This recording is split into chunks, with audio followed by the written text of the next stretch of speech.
So let's talk about regrets in buying a Tesla. In this case, we're in a Tesla Model 3, and it is the single motor, I guess, the rear wheel versus all-wheel drive. I have maybe one regret we'll get to in just a minute. But first of all, I wanted to give you a quick update. I had installed a phone holder. Took me a long time to find something that I thought would work. I finally did. You guys are actually mounted on it right now, and I'm very happy with it. It works great. Now, a lot of you might say, well, why do I need a phone holder? I just throw it down there in the charging area and forget about it. And that's true, but then you always have to look down if you want to look at your phone, right? Now I have mine sitting right up here. Give you a quick little shot of it in the video.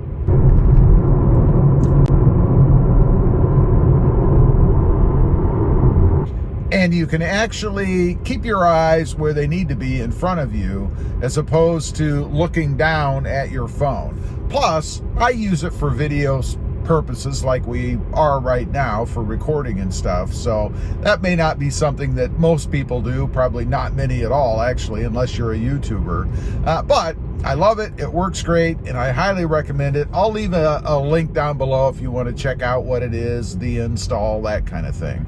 So back to the main topic here.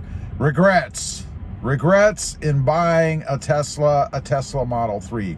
First of all, the Model 3 is the one for me. You know, you've got the S, you've got the Y, the X, of course, the hopped up version, which who can afford anyway, if it's even available yet? Probably not, the Roadster.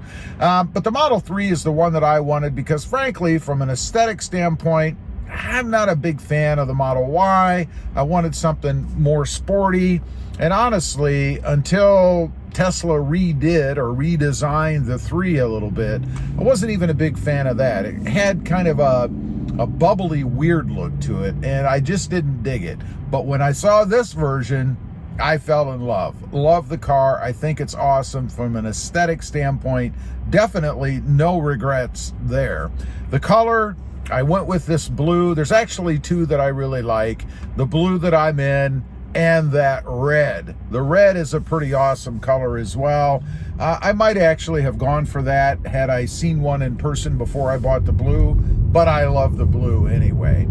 The biggest regret, well, maybe there's two. One, not going with the all-wheel drive for a little bit more oomph, a little bit more power. That's the biggest thing, I think. Well, one of the biggest things that I love about the Tesla is the acceleration, the responsiveness of the car. It just goes. When you push on the accelerator, it's instantaneous movement. I love that about this car. And it seems to glide.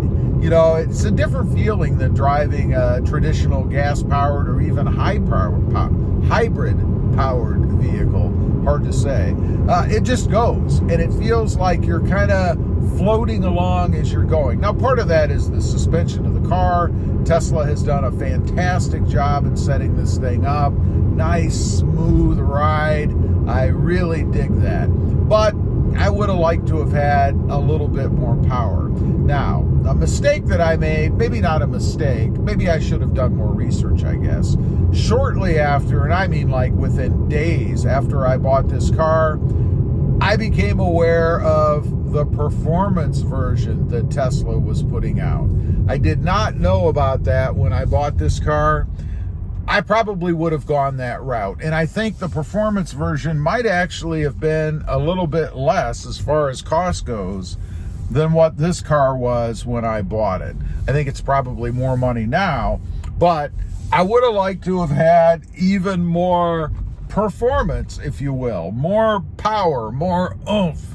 And I know we're really talking about little increments, I guess, because this car is really pretty quick. I think the performance version probably would have been, I think it was something like a couple of seconds, maybe 3 seconds or so, maybe a little more. I don't know exactly. I don't have the numbers in front of me, but a little bit quicker than this even.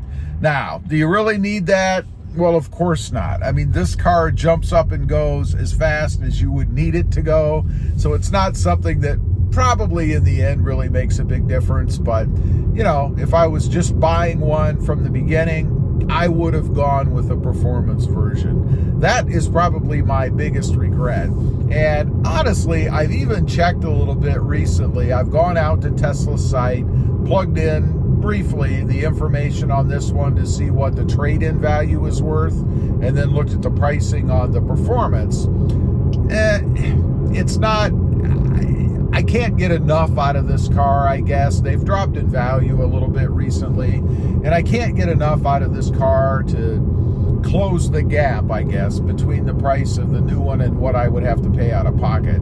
So it's not something that I'm going to do. And in the end, I don't know if I really would anyway, because frankly, this car has been spot on from a quality standpoint, a reliability standpoint, no issues, nothing. Although there was one little thing when I picked this car up, and make sure you check, because it must be in the way that Tesla transports them, or the way that any vehicle is transported, I guess. There was a teeny tiny chip in the windshield. Now, Tesla would have replaced the windshield for me. I pointed it out on delivery. They issued a service note, and I could have had the windshield replaced, but I decided, you know, it was so tiny, I fixed it myself, and I didn't want the hassle of having to take it in and have them pull the windshield and possibly disturb something, or, you know, have any issues due to the replacement. So I decided to just leave it as is. And honestly, I don't even know where it is on the windshield right now. You can't see anything. Plus, I live in deep South Texas. I think it's the chipped windshield capital of the world. So there's probably another chip for me coming down the road eventually. Fingers crossed. I hope not. Hope I didn't jinx myself. But as far as regrets, that's it. I would buy this car 100% of the time if I had it to do again. I think it's just awesome. The only place I think that, or area that maybe you get let down in buying any Tesla is range. You know, you can't get quite as much as you can with a gas-powered vehicle, depending on what model you have or what manufacturer you have. So you have to stop to charge. And I don't care what anybody says, it takes more time. You're going to spend more time sitting and waiting to charge. And that's assuming that as soon as you pull up to a charger, number one, it works, and number two, that there's no one else there. Because in my opinion, there'd be nothing worse than having to pull up to get a charge and then have to sit and wait while someone in front of you is doing the same thing. That would be a bummer, and one of the big reasons that I would never take this car on a long distance trip. Of course, typically for me, when I'm on a long distance trip, and I'm talking, you know, 20 to 25 hours, maybe 15 to 25 hours, I don't want to be sitting. I don't want to spend any more time in the trip than I have to. And sitting and waiting for a half an hour or an hour or whatever to charge a vehicle when you could have just filled up your tank in 10 minutes is too much. It's just not, we're not there yet, in my opinion. Hopefully we will be someday. I don't know, because these cars are just a blast to drive otherwise. There's no other area that they let you down. Anyway, I just wanted to get on. People ask me occasionally, do you have any regrets? Maybe you wish you wouldn't have bought a Tesla, or maybe the Model 3. And the answer is absolutely not. I would do it again in a heartbeat. Leave a comment. If you've got a Tesla, maybe it's your first one, maybe it's your 10th one. Do you regret buying them? Probably not if you've bought 10 of them, right? And what do you like about it? I'd be curious to know. Thanks for watching. Stay safe out there. Bye.